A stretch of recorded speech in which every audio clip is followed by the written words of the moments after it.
Bismillahirrahmanirrahim. Assalamualaikum warahmatullahi wabarakatuh. Alhamdulillahilladzi an'ama 'alaina bi ni'mati imani wal islam. Asyhadu an la ilaha illallah wa asyhadu anna Muhammadan 'abduhu wa rasuluh. La nabiyya ba'da, amma ba'du. Puji syukur atas kehadiran Allah Subhanahu wa Ta'ala yang telah melimpahkan rahmat dan karunia-Nya kepada kita semua. Selawat beserta salam marilah kita berikan kepada Nabi Muhammad sallallahu alaihi wasallam. Allahumma shalli ala sayyidina Muhammad wa ala ali sayyidina Muhammad. Yang kami hormati bapak-bapak, ibu-ibu yang telah hadir pada hari ini di masjid yang kita cintai ini. Kemudian kami seterusnya kepada pemuda-pemudi harapan bangsa dan agama yang kami cintai.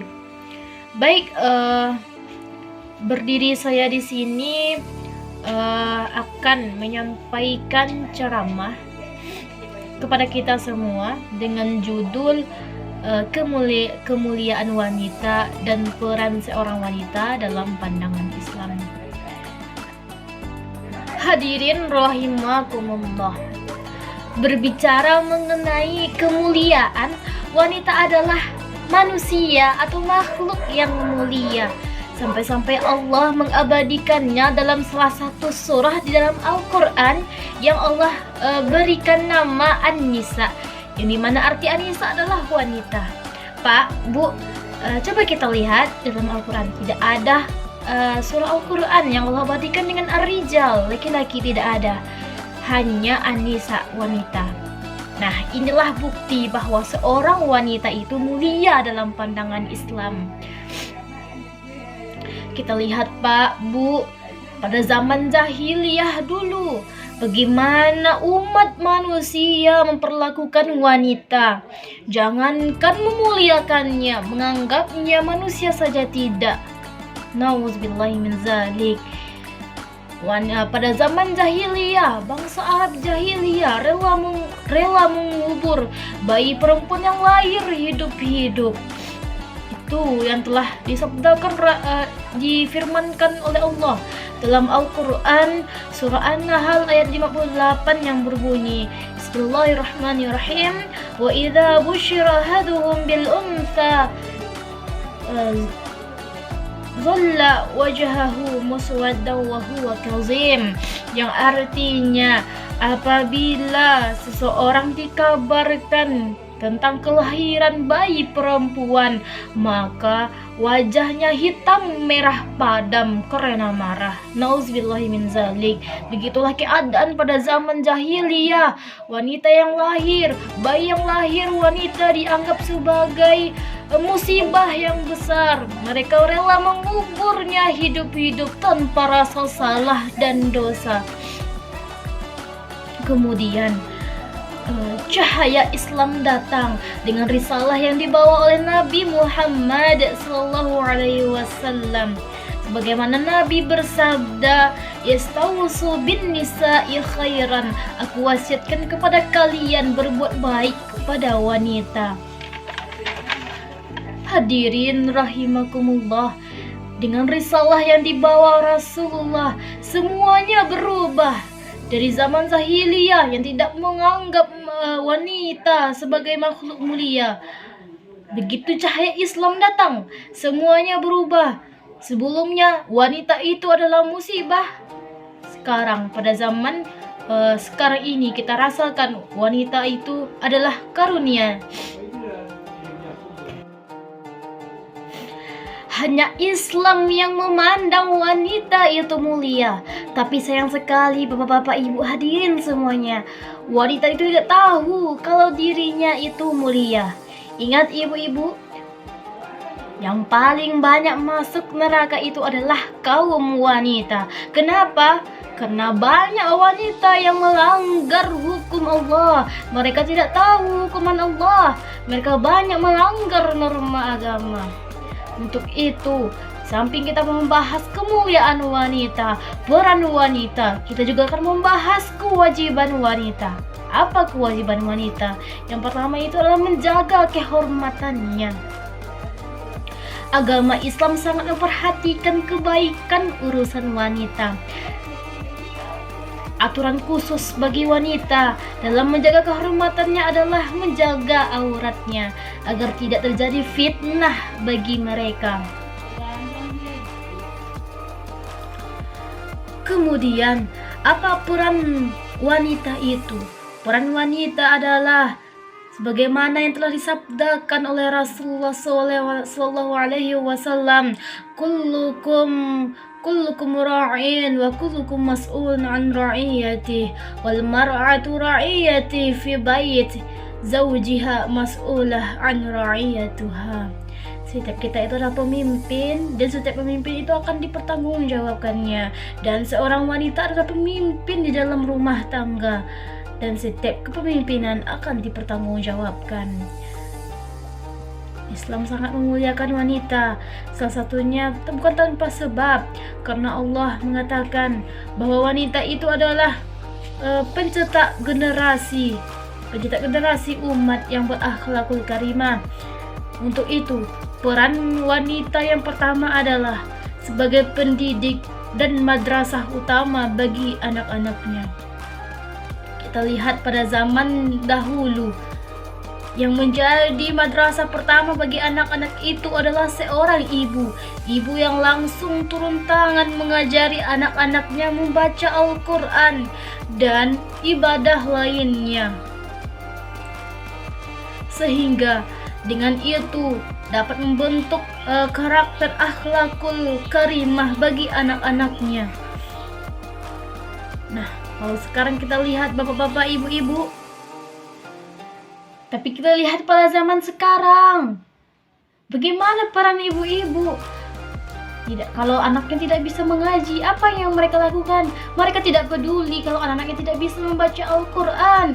Mereka hanya sibuk memikirkan dunia. Nauzubillahi min zalik. Untuk itu, bagi orang tua yang telah sudah terjadi, bagi kita yang telah membiarkan anak-anak kita tidak membaca Al-Quran, tidak bisa membaca Al-Quran, maka dari sekarang kita berubahlah. Antarkan anak-anak kita ke lembaga pendidikan Quran, karena sudah banyak kita temui rumah tahfiz Al-Quran, rumah baca Al-Quran dan sebagainya. Jangan kita lengah membiarkan anak kita tidak bisa membaca Al-Quran, lengah atau buta terhadap agamanya sendiri. Kemudian ibu-ibu,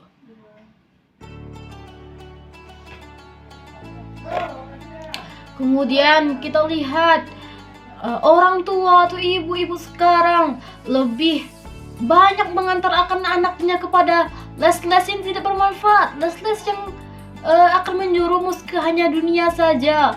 Mereka lebih malu ketika anaknya tidak bisa les matematika, les kesenian, musik dan sebagainya. Tapi mereka tidak malu kalau anaknya tidak membaca Al-Quran, tidak bisa membaca Al-Quran. Itulah fakta yang kita temui pada zaman sekarang ini. Hadirin rahimakumullah, didiklah anak sesuai syariat Islam. Bahkan dalam Al-Quran, dalam surah Al-Luqman, surah Allah jelaskan bagaimana cara Luqman mendidik anaknya.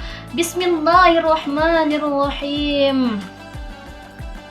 Wa idh qala Luqmanu li ibnihi wa huwa ya'izuhu ya bunayya la tusyrik billah inna syirka la zulmun azim. Yang artinya ketika Luqman berkata kepada anaknya, wahai anakku,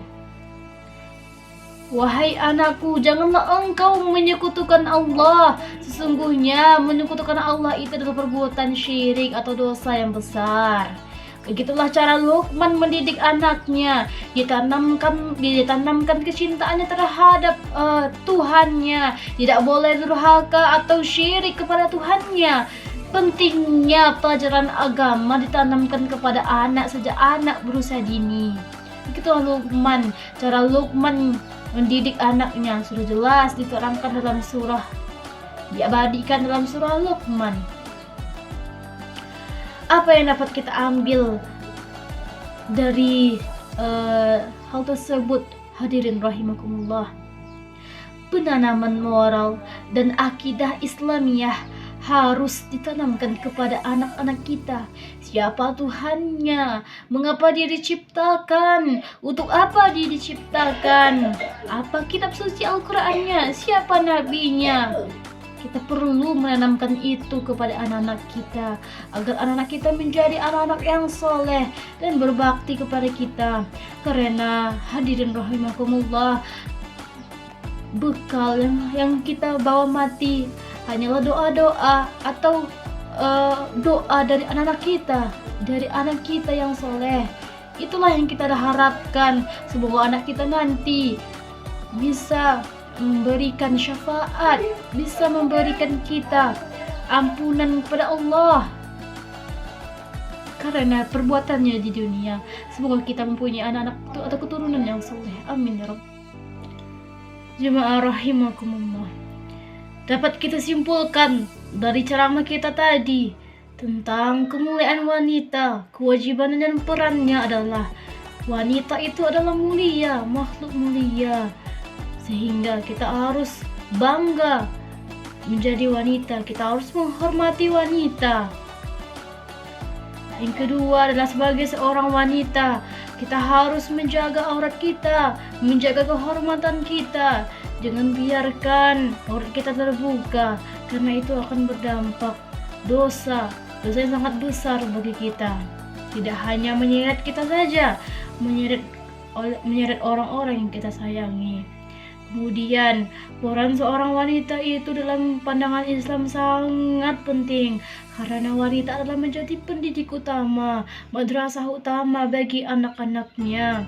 Jangan jadikan kita perempuan atau wanita atau seorang ibu yang bodoh, membiarkan anak kita tidak tahu agamanya. Jadilah wanita cerdas. Didiklah anak-anak kita sesuai ajaran agama, sebagaimana Luqman mendidik anaknya.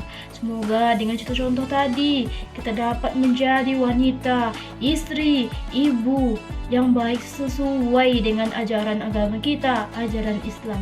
Amin ya rabbal alamin. Demikianlah ceramah yang dapat saya sampaikan. Terima kasih atas segala perhatiannya. Mohon maaf atas segala kekurangannya. Assalamualaikum warahmatullahi wabarakatuh. Baik kepada ibu-ibu atau bapak-bapak jemaah hadirin sekalian yang ingin bertanya, silahkan, karena kita akan buka sesi pertanyaan untuk pada hari ini. Baik jemaah hadirin semuanya, kita telah mencatat beberapa pertanyaan. Ada beberapa pertanyaan yang akan kita bahas pada hari ini. Yang pertama itu pertanyaan dari salah seorang jemaah, seorang ibu. Assalamualaikum warahmatullahi wabarakatuh ya Ustazah.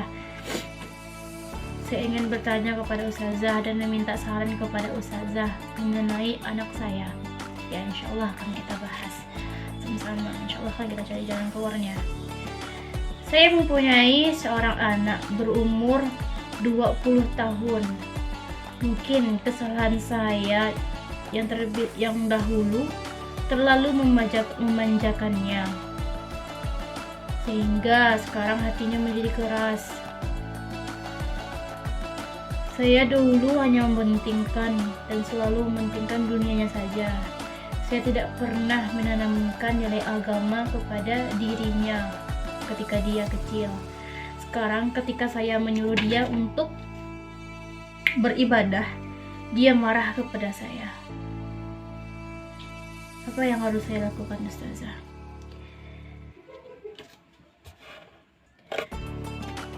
Baik, kisah yang menarik dari jemaah kita. Mungkin kisah ini sering terjadi dan pada kita. Mungkin ibu-ibu semua juga pernah merasakannya. Anak-anak yang tidak kita ajarkan dari kecil ilmu agama. Sekarang ketika dia dewasa, ketika kita nasihati, hatinya menjadi keras, tidak tidak mau mendengarkan apa yang kita katakan. Baik, bismillahirrahmanirrahim. Baik, untuk jawabannya apa yang harus saya lakukan, Ustazah? Baik, untuk ibu, semoga Allah memberikan kepada ibu kesabaran dalam mendidik anak-anak ibu. Yang harus ibu lakukan hanya berdoa, karena tidak ada yang tidak mungkin kalau seorang ibu itu berdoa. Doa ibu adalah doa yang paling mustajab. Ibu doakan agar hati anak ibu kembali, atau dibukakannya pintu hati anak ibu untuk kembali kepada Allah. Setelah sholat, ibu selalu berdoa, doakan anak-anak ibu untuk kembali beribadah kepada Allah. Nasihatkan anak-anak kita dengan kasih sayang, jangan bentak-bentak dia, cari cara lemah lembut kepadanya, komunikasi yang baik kepada anak-anak kita. Kemudian cari lingkungan atau bawa anak-anak ibu itu ke lingkungan yang positif, seperti lingkungan nuansa pengajian. Bawa sesekali anak ibu sering-sering mengunjungi pengajian atau sebagainya. Insya Allah dengan doa dan lingkungan yang positif akan menjadikan anak kita atau anak ibu kembali beribadah kepada Allah. Nasihatinya dengan penuh dengan kasih sayang. Dan bisa, semoga ibu mudahkan, semoga Allah mudahkan keinginan ibu untuk kembali beribadah bersama-sama anak-anak ibu semuanya. Amin. Kemudian ada pertanyaan kedua bagi untuk jemaah kita. Assalamualaikum warahmatullahi wabarakatuh ya Ustazah. Waalaikumsalam warahmatullahi wabarakatuh. Ustazah, sekarang saya sedang mengandung. Usia kandungan saya telah berusia 1 bulan lebih. Nah, saya ingin bertanya kepada Ustazah, apa sih Zah tips menjadikan seorang anak itu soleh dan solehah kelak? Amalan apa yang harus saya lakukan? Wah, insya Allah barakallah kepada saudari atau ibu yang tanya ini ya, adalah itu kan sedang hamil. Semoga Allah memberikan kesehatan. Baik, tips menjadikan seorang anak itu soleh dan solehah kelak, amalan apa yang harus saya lakukan? Oke, kita jawab ibu-ibu semua. Amalan apa yang cocok untuk seorang ibu hamil untuk menjadikan anak-anaknya itu kelak? Dan itu tuh tergantung niat kita. Kita ingin menjadikan anak kita seperti apa, itu tergantung kita, ibu-ibu. Kita yang menjadi merasa utamanya. Kalau kita ingin menjadikan anak kita penghafal Quran, maka dalam kandungan pun kita harus mengajarkan anak kita Al-Quran, sering-sering membaca Al-Quran. Insya Allah kelak anak kita menjadi ahlul Quran. Usia kandungan ibu sudah 1 bulan, itu waktu masih bisa untuk menjadikan anak ibu penghafal Al-Quran. Sering-sering membaca Al-Quran ketika hamil, ketika sedang mengandung. Itu tuh sering membaca Al-Quran, amalan-amalan baik-baiknya, zikir, itu diperbanyak saja. Insya Allah apa yang kita niatkan, kita doakan kepada Allah agar senantiasa yang kita tugas menjadi ahlul Quran, atau anak-anak yang soleh dan solehah. Kemudian itu saja. Mungkin ibu harus melakukan perbuatan yang positif, sedekah, karena setiap amalan yang kita niatkan akan diwujudkan Allah Subhanahu wa taala, insyaallah. Jadi mungkin itu saja tipsnya. Ketika mengandung, banyaklah sholawat, banyak baca Al-Quran, dan amalan-amalan lainnya, buat baik. Itu saja. Baiklah, terima kasih setelah kita jawab semua pertanyaan tadi. Terima kasih kepada seluruh hadirin yang telah berpartisipasi pada ceramah kali ini, yang telah mendengarkan. Semoga nasihat ceramah ini bermanfaat bagi kita semua. Semoga Allah memudahkan segala urusan kita, mengampuni dosa kita. Semoga kita dimasukkan kepada golongan yang baik. Semoga Allah mengampuni dosa-dosa kita. Baiklah, kita tutup pengajian kita, ceramah kita dengan membaca doa kafaratul majlis. Subhanakallahumma wa bihamdika asyhadu an la ilaha illa anta astaghfiruka wa atubu ilaik. Wassalamualaikum warahmatullahi wabarakatuh.